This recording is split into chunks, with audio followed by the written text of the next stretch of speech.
10. 민근은 출근하면서 집에다 불안하게 두곤 어머님 생각을 했고 시간을 내어 알아봐야지 했지만 여건은 그러질 못했다. 컴퓨터를 켜고 인터넷에 들어가자마자 해야 할 산적한 일들이 긴급 메일로 도배되다시피 했다. 또 관련 담당자는 여기저기로 뛰어다니며 처리할 시간이 오늘밖에 없네 하며 크게 소리치며 해야 할 일들을 동의했다. 그런 일들은 매양 있는 일이라 일일이 대응할 수도 없고 내가 장땡이도 아니고 시키는 대로 해야지 뭐 별 수 있겠어 하며 조용히 업무 지시사항을 검시하기 시작했다. 또 오늘은 우선 부당공제 추가 결정부터 해야겠구먼. 그리고 그것을 마치면 가소 공제자는 환급 결정을 해야 하고 부가가치 신고 안내문을 보내거나 또 신고를 하면서 그렇게 꼼꼼히 안내하고 잘 챙겨서 신고를 하라고 당부하더라도 신고가 끝나고 보면 잘못된 신고가 허다했다. 말한 이유가 정부가 결정하는 결정 납부가 아닌 신고 납부 제도로 기인한 때문이기도 했다. 거래 형태가 각 업체 사이에 일어나거나 개인과 거래되는 거래세의 성격을 띠고 있는 부가가치세의 특성상 신고 단계에서 정부가 일일이 나서서 모든 것을 결정할 수 없는 한계도 지니고 있었다.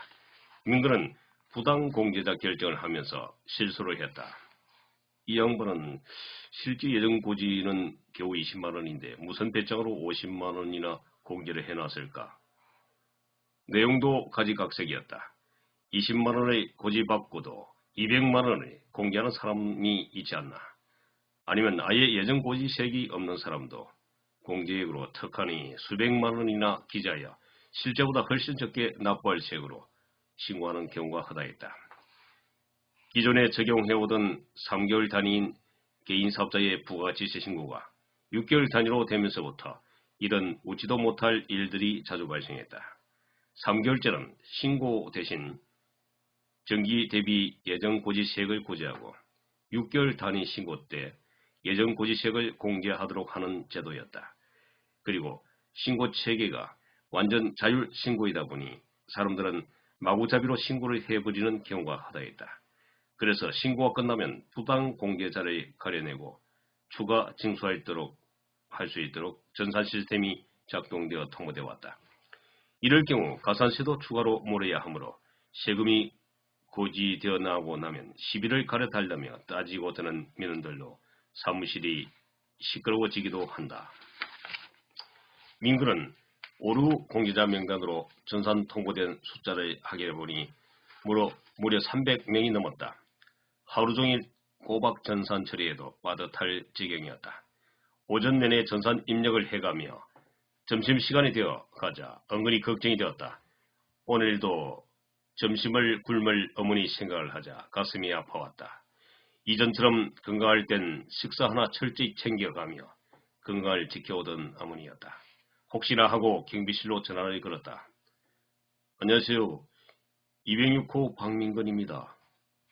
아, 예. 어머니 때문에 전화했죠. 이제는 경비실에서 먼저 알아보고 챙겨주는 정도가 되었다. 모을 때까지 잔잔한 감동이 울컥하며 전해져 왔다. 예, 점심시간이 되어서. 참 걱정 말아요, 박 주사. 조금 전에 아파트 청소 아주머니가 어머님을 노인정으로 모셔갔어요.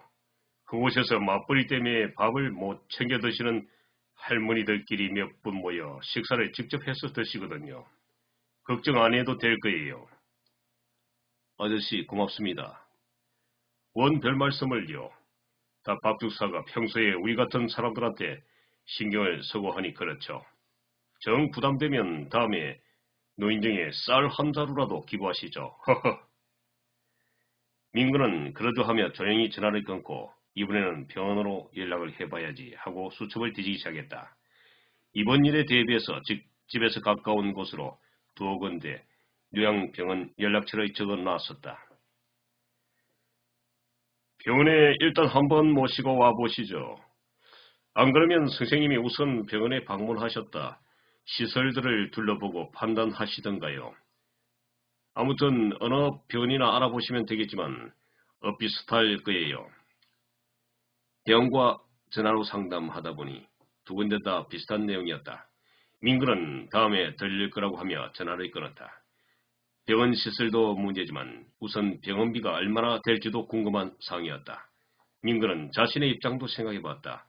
병원비에 대해서는 자신이 더 부담하고 싶지만 빠듯한 월급으로 한계가 있기 때문에 결국 원영에게 손을 내밀어야 될지도 모를 일이었다. 병실도 형평상 6인실 정도를 택할 수밖에 없을 것이다. 형에게 자존심을 구기기 싫은 것은 형이 자신이나 어머니가 적극 지원하는 미연을 굳이 싫어하고 지금의 형수와 결혼할 때 서로 간에 조성된 갈등이 원인이 되었다. 아직도 그때 일을 생각하면 가슴이 두근거린다. 어머니나 민근은 미연에게 며느리나 형수처럼 대해왔고 두 사람의 결혼은 꼭 실현될 거라고 똑같이 믿고 있었다. 그런데 형이 어느 날 아무런 안면도 없는 채진을 데리고 나타났을 때 놀라고 당장이라도 달려들어 들이받고 싶었던 기분은 겪어본 사람만이 알 수 있을 것이다. 민근이 너도 이곳으로 나와 인사해라. 어머니는 곧바로 현실을 인식하고는 드러내놓고 내식은 안 했지만 민근은 형이 그녀를 데리고 온 순간부터 방으로 숨어버렸다. 한참 동안 버텼다. 살짝 열린 문틈 사이로 바라보이는 여자는 처음 방문한 집에 뻔뻔스럽게도 아무렇지도 않은 듯 화사한 표정을 짓고 앉아 있었다. 하긴 여자가 무슨 잘못이 있겠어. 다 형이 저지른 일일 텐데 뭐. 순간 이런 생각이 들었고 민근은 피한다고 해결될 일이 아니란 걸 알아차렸다. 나도 정말 아무 일 아닌 것처럼 일단 그녀를 보자. 그리고 여자에겐 내가 굳이 꼬리를 내릴 일이 뭐 있겠어. 그런 마음을 먹으니 편해졌고 어머니와 형, 여자가 어식하게 앉아있는 거실로 나갔다. 처음 뵙겠습니다. 민채진이라고 합니다. 네, 박 검사님 동생인 민근입니다. 민근도 자연스레 응수했다. 어머, 아주 재밌게 말씀하시네요. 호호. 다분히 가시가 섞인 말이었지만 여자는 손으로 입을 툭툭 쳐대며 재미있어했다. 그러다 집안을 한번 휙 훑어보고는 말했다. 집안이 아담하게 보이는 게 참 좋네요. 채진은 막상 그런 말을 해놓고도 왜 내가 이런 말을 하지 하는 기분이었다. 하긴 여러 루트를 통해 맞선 상대를 고를 때 이런 일은 미리 예견한 바이기도 했다. 남자를 만나기 전 마담두도 그런 점을 강조했다. 상대만 봐. 그 집안 내력이 어떻고 재산이 어떻고 그런 그까지 끝 다 소용없어. 입은 삐뚤어져도 바른 말을 해라고 했지. 만일에 내가 집안 좋고 사시까지 합격했는데 미쳤다고 꼭 성공도 장담할 수 없는 이런 맞선 시장에 자신을 내던지겠어. 안 그래? 가만히 있어도 결혼하려고 할 사람들이 줄을 섰을 텐데. 마담 뚜는 그 점을 특히 강조했다. 이런 루트를 통해 맞선 시장에 내놓은 사람들 대부분이 집안은 되게 어려운데 용케도 이겨내고 고시까지 합격한 사람이라고. 그리고 처가의 도움으로 탄탄대로를 걷고 싶어하는 출세주의 지향주의자들이 대다수라고. 사시에 합격했으면 출세는 보장된 것은 아니냐고. 거기에 처가의 경제적인 도움을 좀 받겠다는 것이 뭐가 큰 흠이 될 거냐고. 그래서 이런 사람들과 결혼을 성사시키려면 사람만 봐야지 집안까지 보면 절대 성사시킬 수 없다고 누차 강조했다. 상대의 집안 내력에 실망하고 결혼을 하지 않았다. 나중에 상대남이 더 좋은 곳에 결혼했다는 사실을 알고는 울고 짜고 후회해야 되는 사람을 한두 번 본 적이 아니라는 말도 했다. 그래서 채진은 무조건 수그러들자고 다짐했다. 원영을 맞선으로 맨 처음 만난 후 원영과의 대화를 통해서 그런 생각은 굳혀졌다. 원영 씨는 선을 보는 일이 많았나 봐요. 아니요, 그렇지 않은데 그렇게 보여요. 사실 전 이렇게 맞선 자리에 어떻게 하다 보니 나오게 되었지만 배우자감을 꼭 이런 식으로 만나야 되는가 하고 생각할 때가 있어요. 체질은 정말 속에돈 말에 침 한 번 울컥 삼킬 동안에 얼굴색 하나 바꾸지 않고 말했다. 물론 마음속에도 그런 생각이 티끌 만큼도 없는 말이었다. 마담 뚜와 이것저것 조건은 다 따지고 난 후 맞선 자리를 마련해 나온 자신이다. 전 그렇게 생각하지 않는데요. 최진 씨, 옛날부터 중도 제 머리 못 깎는다는 말도 있지 않던가요? 연애를 해선 오히려 이상에 맞는 사람을 만나긴 어렵다는 게 제 생각인데. 어머, 그게 무슨 말이죠, 원영 씨? 연애를 할 땐 아무래도 이성보다 감성이 앞설 거란 생각이 듭니다.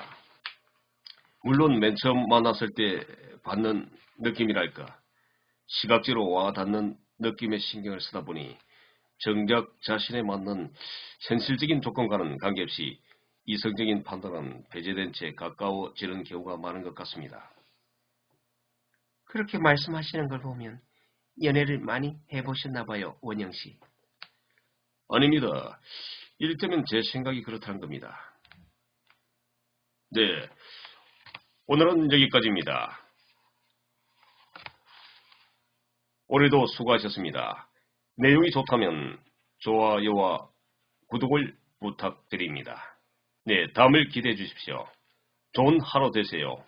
감사합니다.